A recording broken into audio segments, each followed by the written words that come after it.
जो ताकतें हैं वो नहीं मानने देती और इस आंदोलन के पीछे चाइना और पाकिस्तान है। जीत सच की होती है, वो सामने जो किसान नेता हैं वो झूठे हैं। देश कितना बड़ा है, 140 करोड़ का है। अगर 10-20 हज़ार लोग रैली में आ जाते हैं तो क्या सरकारें पलट देते हैं? हमारी सरकार तीसरी बार भी बनी। मैं तो मोदी जी के साथ हूँ और भारतीय जनता पार्टी का कार्यकर्ता हूँ। अपनी पार्टी के साथ, उनके स्टैंड के साथ पूरी तरह खड़ा हूँ। जैसे कैप्टन अमरिंदर से अगर बात होती है तो गन्ना के लिए 470 मांग रहे थे, 360 पे मान गए, लड्डू पहले ही ले आए। तो यहाँ भी ऐसे बात हो सकती है। यहाँ आके क्या जिद हो जाती है कि काले कानून है, काले कानून है। कृषि कानून बिल को लेकर किसान 9 महीने से दिल्ली के अलग अलग बॉर्डर पर बैठे हैं, लेकिन अभी तक कोई हल नहीं निकला है। लेकिन मीडिएटर का काम करने वाले एचएस करेवाल एक बार फिर दिल्ली पहुंचे हैं, क्योंकि लगातार मीडिएटर की भूमिका निभा रहे हैं। पहले सरकार और किसानों के साथ जो बैठक हुई है उसको, जो 11 दौर की बैठक हुई है उसमें कहीं ना कहीं मीडिएटर की भूमिका निभाई है। लेकिन ग्रेवाल साहब दिल्ली पहुँचे हो, क्या लग रहा है कि सरकार के साथ एक बार फिर बातचीत जो है वो शुरू हो सकती है? देखो, ऐसा है कमल जी, मैं तो मोदी जी के साथ हूँ और भारतीय जनता पार्टी का कार्यकर्ता हूँ। अपनी पार्टी के साथ, उनके स्टैंड के साथ पूरी तरह खड़ा हूँ, क्योंकि हमारा स्टैंड बिल्कुल सच्चा है। गुरु नानक देव ने भी क्या कहा है, नानक है भी सच, नानक होसी भी सच। जीत सच की होती है। वो सामने जो किसान नेता हैं वो झूठे हैं और वो अपनी विचारधारा के पूरक हैं, ना कि वो किसान के हितों के पूरक हैं। वो किसान के हित नहीं पूरे करना चाहते। वो तो क्या कर रहे हैं कि अपने सियासी हित साध रहे हैं, अपने जो उनके आका हैं उनके हित साध रहे हैं। और अब तो इस आंदोलन में, ये हिंसात्मक आंदोलन है और ये किसान का भी नुकसान करेगा, देश का भी नुकसान करेगा, पंजाब का भी नुकसान करेगा। पंजाब में इन्वेस्टमेंट नहीं जा रही और जो वहाँ थी वो भी वापस जा रही है इनकी वजह से। ये जितने हैं ये पंजाब के लोगों के दोषी हैं और पंजाब को दोबारा उसी दौर में ले जाना चाहते हैं जिससे हम निकले थे। तो इसलिए मैं ये समझता हूँ कि ये आंदोलन ख़त्म होना चाहिए और किसान की जितनी मांगें हैं सरकार मानने को तैयार है। जब तक ये लोग हैं, जैसे हनन मौला है, कम्युनिस्ट एमपी है, कविता है, अर्बन नक्सलाइट है, जोगिंदर यादव है, उसकी विचारधारा पूरी दुनिया को पता है। डॉक्टर दर्शनपाल नक्सलाइट्स के फाउंडर मेंबर हैं पंजाब में। और ये उगराहा जो है वो भी आप जानते हो कौन सी विचारधारा है। यही 5-7 लोग हैं जो इसका हल नहीं निकलने देते। यही कारण है और कुछ नहीं। ग्रेवाल साहब, आपने कहा है कि हमारी विचारधारा बिल्कुल अलग है, उन लोगों की विचारधारा अलग है, लेकिन इस जो विचारधारा है इसको सुलह क्यों नहीं करवा लेते? उनकी विचारधारा और अपनी विचारधारा में किस तरीके से मेल मिलाप क्यों नहीं करवा लेते? क्योंकि किसान जो है 9 महीने हो गए हैं, पहले सर्दी, फिर गर्मी, फिर बरसात। उसके दोषी ये किसान लीडर हैं जिनके मैंने नाम लिए, और जिन किसानों की जान भी गई उसके भी दोषी यही हैं। और पंजाब के अब हालात ख़राब करवाएंगे उसके भी दोषी हैं और ये जानबूझ के कर रहे हैं। जैसे कैप्टन अमरिंदर से अगर बात होती है तो गन्ना के लिए 470 मांग रहे थे, 360 पे मान गए, लड्डू पहले ही ले आए। तो यहाँ भी ऐसे बात हो सकती है। यहाँ आके क्या जिद हो जाती है कि काले कानून है, काले कानून है। कहाँ काले हैं? हमारे कानून बहुत अच्छे हैं, किसान के हित में हैं। ये नहीं होने देना चाहते किसान का फ़ायदा और देश का फ़ायदा। आप कह रहे हो कि कानून बहुत अच्छे हैं, अभी तो लागू ही नहीं हुए। अरे भाई, लागू नहीं हुए हैं तभी तो मैं कह रहा हूँ। ये तो कह रहे हैं कि हमारी फसल भी नष्ट कर दी, इन कानूनों ने हमारी नस्लें भी नष्ट कर दी। क्या बातें कर रहे हैं ये? ना पढ़ते हैं, ना पढ़ाते हैं, ना इनको कुछ पता है, ना इनको कुछ करना है। इनको तो जो काम कर रहे हैं वही करना है। क्योंकि मुजफ्फरनगर की रैली सबने देखी, आज जिस तरीके से करनाल के अंदर हो रही है उसको भी देखी है।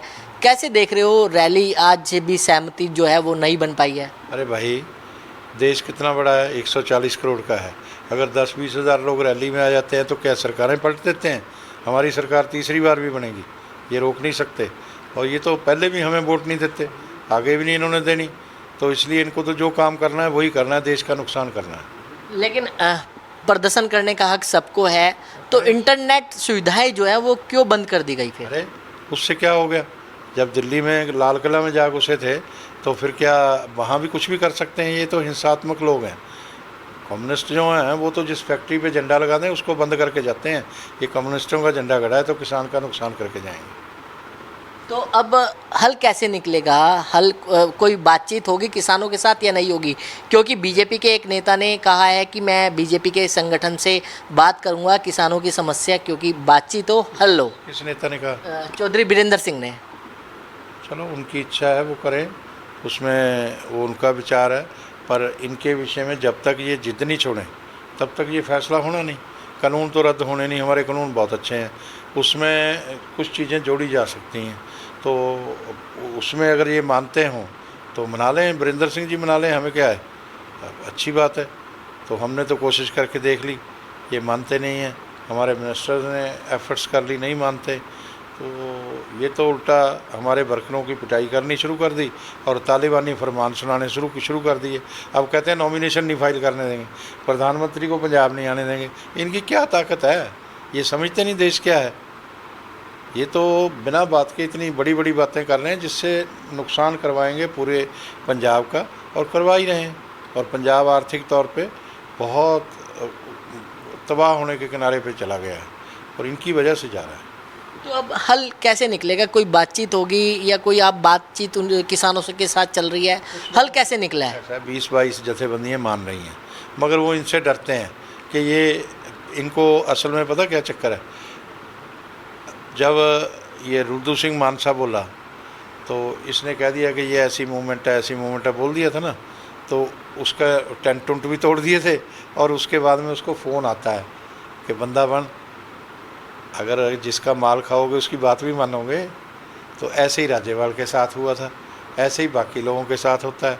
तो वो जो ताकतें हैं वो नहीं मानने देती, और इस आंदोलन के पीछे चाइना और पाकिस्तान है, उसका भी समर्थन है।